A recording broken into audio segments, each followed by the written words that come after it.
Good morning students. आज हम नया चैप्टर स्टार्ट कर रहे हैं रेस्पिरेटरी सिस्टम इन ह्यूमन। तो स्टार्टिंग का तो आप लोग पढ़ लेंगे और मैं स्टार्ट कर रहा हूँ यहाँ से रेस्पिरेटरी सिस्टम ऑफ ह्यूमन से। In our respiratory system the following organs are found according to the diagram. Diagram आपको सेंड किया जा चुका है, उसको सामने रख करके और समझने का प्रयास करेंगे। तो इसका फर्स्ट पॉइंट है external nasal pore and nasal chamber, बाह्य नासा छिद्र और नासा कक्ष। सेकंड है अपना नेजल केविटी, नेजल केविटी का हो गया नासा गुहा। थर्ड पॉइंट है इसमें लैरिंग्स, लैरिंग्स का मतलब होता है स्वर यंत्र। ट्रेकिया श्वास नली और ब्रोंकियाई श्वसनी, और उसको आगे डिवाइड किया जाता है ब्रोंकियोल्स में यानी श्वसन श्वसनिकाओं में, ये लंग्स के अंदर होती हैं। और 6 पॉइंट है अपना लंग्स यानी कि फेफड़े। तो पहला पॉइंट है external nasal pore and nasal chamber, बाह्य नासा छिद्र और नासा कक्ष। ये क्या होता है? तो one pair of external layers oblique pores is present in our nose. हमारी जो नाक होती है इसमें एक जोड़ी छिद्र होते हैं और इन्हीं को क्या बोला जाता है? नासा छिद्र। Both layers are separated by a membrane. ये जो दो नासा छिद्र होते हैं इनके बीच में एक झिल्ली पाई जाती है, झिल्ली के द्वारा एक दूसरे से अलग रहते हैं। वैसे तो नाक में उंगली नहीं डालनी चाहिए और इन दिनों तो बिल्कुल भी नहीं, कोरोना जो चल रहा है, लेकिन फिर भी कई बार साफ करते समय अपन लिटिल फिंगर को अपने नोज के अंदर डालते हैं तो बिल्कुल अलग अलग दोनों अपने पोर से दिखाई देते हैं। तो बीच में वो मेम्ब्रेन है वो टच में आती है, जो म्यूकस सीक्रेट करती रहती है, वही मेम्ब्रेन होती है। They are opens into nasal chamber और नेजल कैविटी। ये जो दोनों अपने नासा छिद्र जो हैं ये कहाँ जाकर खुलते हैं? नेजल चैम्बर यानी नेजल कैविटी में। तो अपना जो अपर पैलेट होता है, ऊपरी जो तलवा होता है, उसमें एक जोड़ी छिद्र के रूप में खुलते हैं। यानी जो बक्कल कैविटी मुखगुहा होती है उसी में जो ऊपरी तालु होता है उसमें जाकर के ये दोनों एक जोड़ी जो छिद्र होते हैं वो खुलते हैं। वही अपनी क्या कहलाती है? Nasal cavity. तो नेजल कैविटी नेजल पोर से लेकर के अपर पैलेट के बिटवीन फैली रहती है। कई बार पानी पीते हैं और फिर हंस जाते हैं तो वो नेजल कैविटी के थ्रू नेजल से बाहर आ जाता है। समझ आ गया हो ना? सेकंड आ रहा है इसमें nasal chamber. In this many nasal hairs and turbinal bones are present.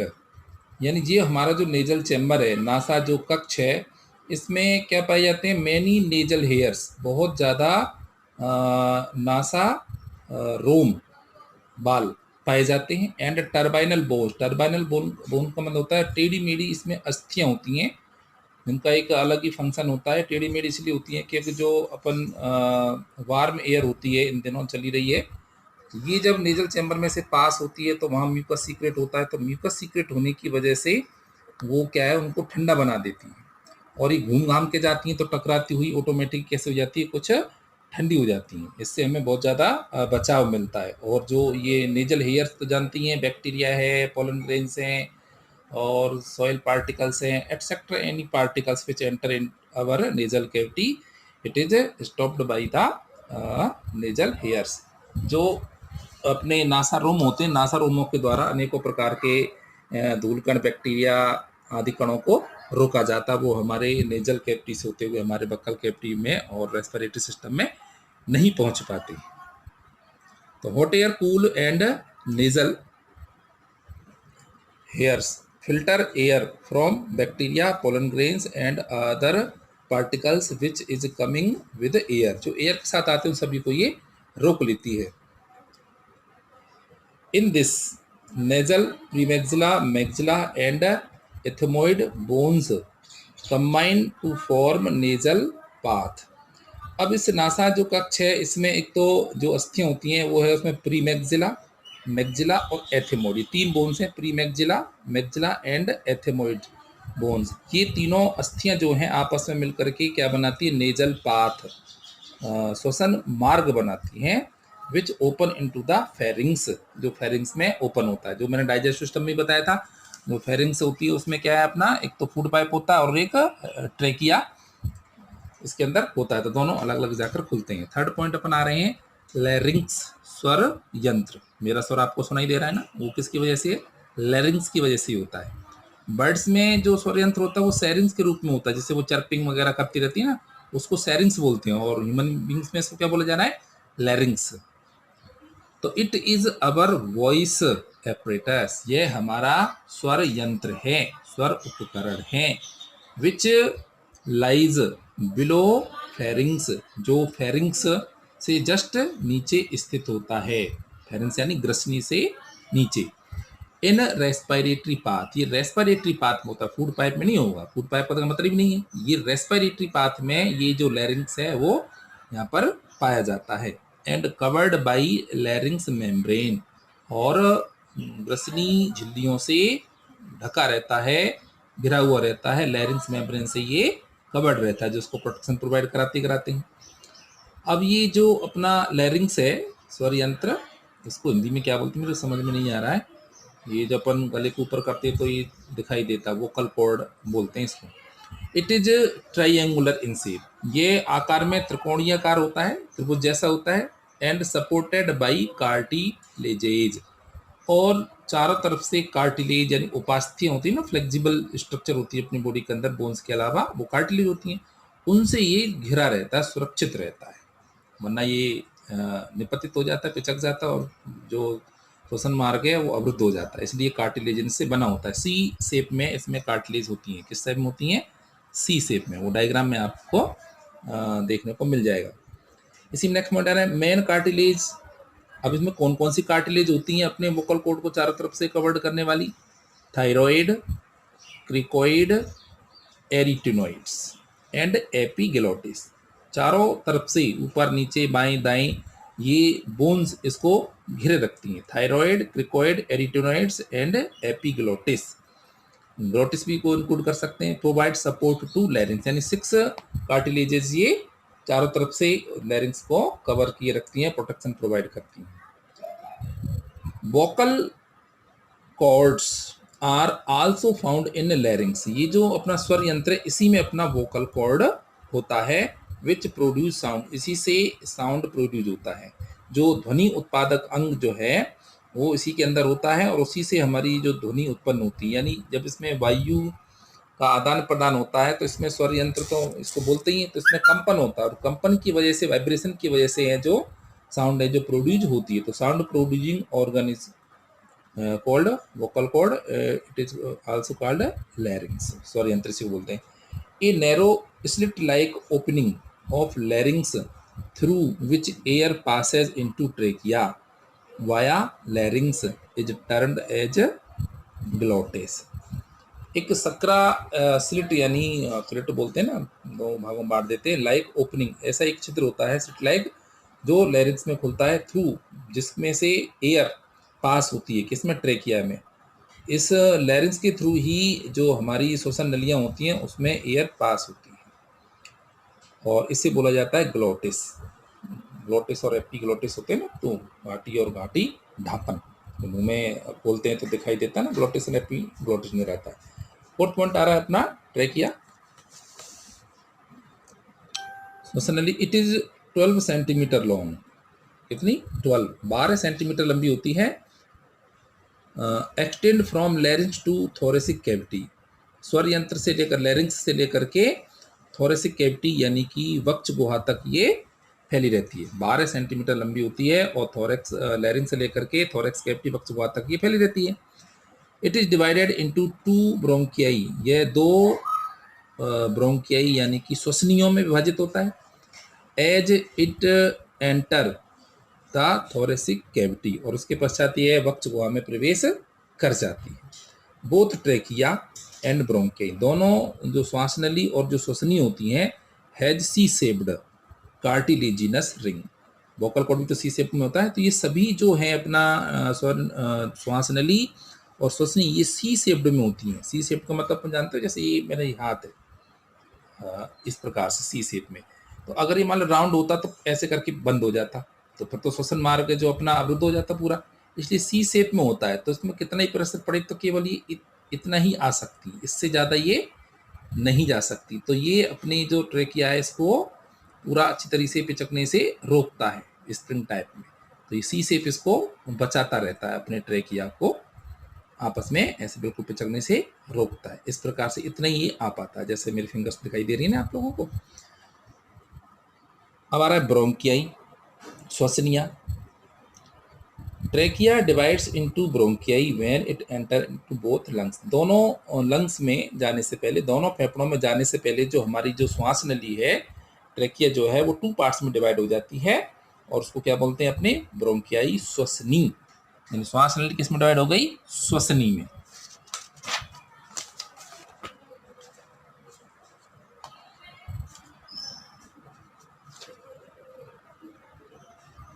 Mucus gland secrete mucus. अब इसके अंदर जो श्वसन सलेस्मा ग्रंथियां पाई जाती हैं वो सलेस्मा स्रावित करती है, म्यूकस सीक्रेट करेंगी। एंड सिलेटेड एपिथेलियम और पक्षमावी उपकला जो है keeps the unwanted particles away from the lungs by breathing. श्वसन क्रिया के समय फेफड़ों में ऐसे अनवांटेड अवांछनीय जो कण होते हैं, पदार्थ होते हैं, उनको जाने से ये सिलेटेड एपिथेलियम जो पक्षमावी उपकला होती है वो रोक लेती है। 6 पार्ट इंपॉर्टेंट पार्ट है अपना रेस्पिरेटरी सिस्टम का। लंग्स, फेफड़े, फुफ्फुस बोलते हैं। 1 pairs of balloon like structure, एक जोड़ी गुब्बारों के समान संरचना होती है। Which are light pink in colour, जो रंग में हल्के गुलाबी होते हैं। Lies in our thoracic cavity, और ये हमारी जो वक्ष गुहा है, इसको सीना बोलते हैं, उसमें ये दोनों एक जोड़ी जो अपना लंग्स हैं, दोनों फेफड़े जो है स्थित रहते हैं। अवर लंग्स डिवाइडेड इनटू लोब्स, हमारे जो फेफड़े होते हैं वो पालियों में विभाजित होते हैं, 2 पालियों में, 2 लोब्स में, लेफ्ट एंड राइट। इन विच, जिसमें right divides into 3 and left divided into 2 lobes. जिसमें जो राइट लोब्स है वो तो डिवाइड कितने में, 3 लोब्स में, सब लोग बोल सकते हैं। एंड लेफ्ट वाला होता है वो होता है 2 लोब्स में डिवाइड होता है। बायां तो 2 पालियों में विभाजित रहता है और तो दायां जो पाली है वो 3 पालियों में विभाजित रहती है। Lungs are surrounded with pleural cavity, हमारे जो फेफड़े होते हैं चारों तरफ से एक फुफ्फुसा वर्णी गुहा से ढके रहते हैं, उसमें सुरक्षित रहते हैं। फुफ्फुस के चारों तरफ पाया जाने वाला आवरण फुफ्फुसा आवरण, प्लूरल केविटी, और ये खोखली होती है और इसके अंदर भरा रहता है अपना प्लूरल फ्लूइड, और इसके अंदर जो फुफ्फुसीय तरल भरा रहता है जो फुफ्फुस को बाह्य चोटों से बचाता है। In which pleural fluid is filled which provide protection in lungs from external shocks, बाह्य चोटों से हमारे फेफड़ों को ये बचाता है। Diaphragm respects thoracic cavity from abdominal, separate thoracic cavity from abdominal cavity. जो डायफ्राम होता है, डायफ्राम ही बोलते हैं इसको, ये हमारी जो वक्ष गुहा को उदर गुहा से अलग करता है। यानी ऊपर कैसे जो अपना चेस्ट रीजन जो है उसको और अपना उदर रीजन से अलग करता है। ये दोनों के बीच में एक कार्टिलेज की प्लेट सी होती है, बस इसमें केवल फूड पाइप इसके अंदर से पास होता है और अपना जो फूड पाइप इसमें से पास होकर के जाता है। आफ्टर रीचेज इनटू लंग्स, जब लंग्स में ये अपनी ब्रोंकियाई पहुंच जाती है, श्वसनियां पहुंच जाती हैं, फर्दर डिवाइड्स, तो फेफड़ों में पहुंच कर के जो श्वसनियां हैं, जो ब्रोंकियाई है, वो कंटिन्यूसली डिवाइड होती चली जाती हैं into secondary and tertiary bronchioles, यानी द्वितीयक और तृतीयक श्वसनिकाओं में विभाजित हो जाती हैं। एंड टू एल्वियोलर डक्ट्स, और अंत में वायु कुपिकाओं में, वायु कुपिकाओं की जो नलिकाएं होती हैं वहां पर ये उनके साथ जाकर के जुड़ जाती है। यानी ये निरंतर विभाजित होती हुई अंत में वायु कुपिकाओं की नलिकाओं में जाकर के खुलती हैं। Alveoli in the unit of respiration, अब एल्वियोली जो वायु कुपिका है ये वास्तव में क्या है, हमारे जो श्वसन है उसकी इकाई होती है। क्या होती है, श्वसन की इकाई, यूनिट, क्या, एल्वियोलाई, वायु कुपिकाएं। इन ईच लंग्स, प्रत्येक फेफड़े में, लंग्स में, there are about 30 crore alveoli are present, हमारे एक ही फेफड़े में, एक ही फुफ्फुस में लगभग 30 करोड़ वायु कुपिकाएं पाई जाती हैं, 30 crore.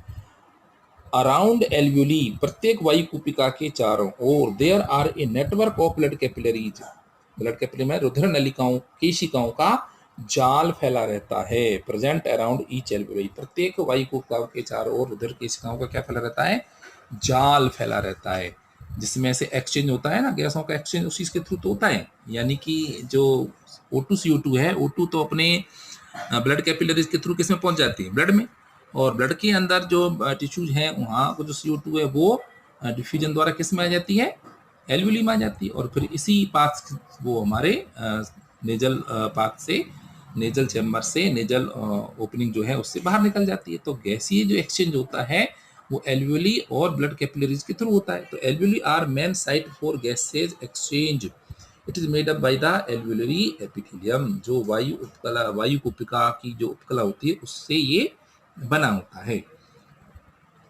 The branching system of tubes allow air to penetrate into every portion of the lungs, जो साखित तंत्र है इन नलिकाओं का यानी कि ट्रेकिया का, अलाउ यही जो air to penetrate into every portion of the lungs, वायु कुपिकाओं के माध्यम से जो कुपिका नलिकाएं होती हैं उनकी सहायता से जो गैस है O2 वो पूरे फेफड़ों के प्रत्येक भाग तक पहुंच जाती है और वायु कुपिकाओं में जाकर के भर जाती है। फिर वायु कुपिका से उनका डिफ्यूजन होता है और डिफ्यूजन के थ्रू वो ब्लड कैपिलरीज में पहुंचती हैं, रुधिर केशिकाओं में पहुंचती हैं, और रुधिर केशिकाओं के में जो रुधिर होता है उसके थ्रू शरीर के प्रत्येक जो ऑर्गन होता है, शरीर के प्रत्येक भाग और अंगों तक जो ऑक्सीजन की सप्लाई हो जाती है और वहाँ CO2 जो है वो वापस आ जाती है। तो O2 और CO2 का एक्सचेंज जो है वो आपको पढ़ाया जाएगा मैकेनिज्म ऑफ रेस्पिरेशन में।